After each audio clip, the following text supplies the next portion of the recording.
guys, hello, it's Letty here and you are welcome to my YouTube channel Adulting 101 with Letty. This is my first sit down video for the year and officially I'm saying Happy New Year to us, Happy New Year to you guys. If this is your first time on here, I'm so glad to have you on here. I hope you subscribe, like and share this video and other videos. I hope you actually like what you see on here. If you're a normal customer on here, you know I got mad love for you as always. So as always, I'm excited to have you guys on here. We're gonna go straight to it. We're discussing something really important. I feel it's actually quite important: money, men and marriage. I'm kidding. We're going to be discussing finances in a relationship. So whether you're in a relationship or you guys are planning to get married, I'll be giving you a few tips on how to have the money conversation with your partner, things that you guys should talk about and how important it is. It is important. It is actually really important. So we're going to go straight to it. So a lot of you are scared, a lot of us are scared to have the money conversation with our partner. But as much as we tend to avoid that conversation, it is actually the most important conversation. You know, a lot of us are curious to know what our potential partner's financial situations are, and we dread that conversation because we do not know where that conversation is going to end or where it's going to head towards. There is no key to success in any relationship. Every relationship tells its own path, but one of the common themes to a successful relationship has always been shared goals and values. And when the money talk stems up, that's when you realize what those person's goals and values are. And most times you will definitely not share the same goals and values, but it's always very important for you guys to have common ground, especially when it comes to the issue of money. There's usually the extravagant spender and there's also always the person that is very judicious with money. But it's also important in your conversation that you guys find common ground when it comes to money and when it comes to how you guys handle your finances. Over time, I have had a few conversations with people that have been married for a while. 5 years, 10 years, 15 years, 25 years, 30 years. And most times when it comes to the money conversations, a lot of them tell me things like, oh Letty, I and my husband or I and my wife, we keep a joint account, but we also have a separate savings account. I also met someone who said something like, oh, they keep a joint account where they save money together, but they also have separate personal accounts so that they are not entirely responsible to each other's spending. So what they do is at the end of the month, they take a certain percentage of their monthly income and they put it in the personal joint account to handle things, essentials in the house. It works for them. But what is good for the goose, sometimes it's not also good for the gander.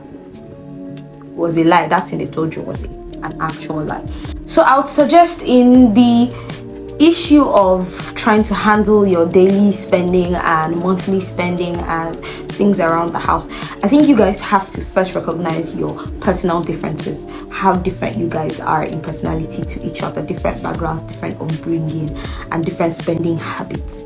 So when you recognize what your differences are, and then you'll be able to map out what works for your finances as well. Does your husband earn more, or does your boyfriend earn more than you, or do you earn more than your boyfriend? Does the woman earn more than the man? Does the man earn more than all these are factors that you actually should consider. That way, if you can actually sit and talk about it amicably, then you should be able to map out something that works for both your finances and should be able to accommodate, you know, household expenditure and etc. You should discuss your lifestyle choices together, like sit and discuss. My man might not like okrika clothes, but he would rather shop in a Gucci store. I would rather save $100 and buy clothes at a thrift store, right? I would rather buy less expensive shoes and more expensive jewelry. You know, different lifestyle choices. So these things can actually cause problems in the future if they are not addressed right now and moving forward. So I think at this point you should sit down and discuss your lifestyle choices. And relationships are always about compromise. Most times your spouse might like an expensive lifestyle but can't afford it. You people's finances can't afford it. So at this point there should be compromise, because bottom line is your lifestyle needs to line up with your actual income, not what you wish it was at the end of the day. So many people like to live in the facade that, you know, I should be a baby girl, I should be a baby boy, I should be living the soft life, but your pocket's no rich. So you guys need to sit and discuss these things and come to an actual decision and compromise where if need be. But I want you to understand that everybody's money mindset is different. One spouse might like to work with numbers, while the other person might not even be bothered about the numbers and just wants to be a free spirit. But at the end of the day, I want you guys to realize that you are a team. So whatever happens in the case of budgeting, planning, spending, it has to be done together as a team. So you as the other spouse who is carefree cannot say, okay, because I would not like to be bothered with the numbers, I will not impute my quota, I will not contribute. When we're talking about spending and money, you just bow out and then leave the other person to handle the numbers and the finances alone. That shall be the root of your problem, not the money. The money is not the root of your problem. It is in the fact that you are not working as a team. So always remember that you are both different in personalities and in money mindsets. In order to make this work, because opposites attract, you have to work together as a team. Find a way to work together. Don't let the salary differences come between you guys. It is very rare, it will almost never happen that you guys will earn the same salary ranges. One person has to earn more than the other, but try as much as possible, if you are earning more than your partner, not to hold it over your partner's head, especially if your partner is a stay-at-home mom and has to stay at home with the kids and blah blah blah blah. That person will feel like, oh, because my husband is providing, I do not think I have to contribute my quota to how the money is being spent or where the spending of the money is going to, because the other person that is earning more will probably feel entitled. Oh, I earn more, so don't even go there, don't say anything, let me spend the money how I deem fit. So always remember that you are a team. No matter what happens, no matter who spends more and who earns more and who earns less, you are a what? A team. So work as that. Very important. Being an unfaithful partner does not always involve you having an affair, okay?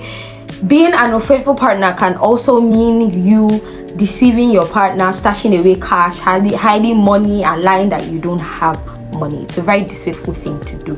Be open, always be open about your purchases, your financial situations, your spending habits. Always keep your partner in the know. It will save you a lot of stress, arguments, and harassment. Okay, so as much as possible, if you're opening a side account, you want to do something fun, you want to spend money on something, or you bought that bag you know you shouldn't have, and also it kind of mars, especially when you have a financial goal that you guys have set together and you're just there in one corner stashing cash, using it to buy unnecessary things and not keeping your partner in the know. It is a very deceitful act and tends to mar your financial goals together. So please don't do it. Don't do it. One very important thing you need to know as a team is that you have to set realistic expectations. You can't just impliedly assume some certain expectations, financial expectations of your partner, and then reality hits you, it's not exactly what you think. So it will be wise for both of you to set realistic financial expectations together. You don't expect to get married tomorrow and you buy your first house in the next 2 weeks. It doesn't work like that. So try as much as possible to set realistic financial expectations and work towards them judiciously. Together. Emphasis on what? Together, because you are what? A team. So guys, I hope you guys enjoyed me making this video. I hope it was really informative. I hope you feel more comfortable talking to your partner about your finances now. And please, if you are in any financial trouble, talk to your partner about it. Don't hide it. Find a solution about it together. Keeping things only just makes things worse, okay? Try to be open as much as possible. And if you guys are thinking of getting married, please have the money talk with your boo, okay? Yeah, so I hope you guys love this video. Please don't forget to subscribe, like, share the video.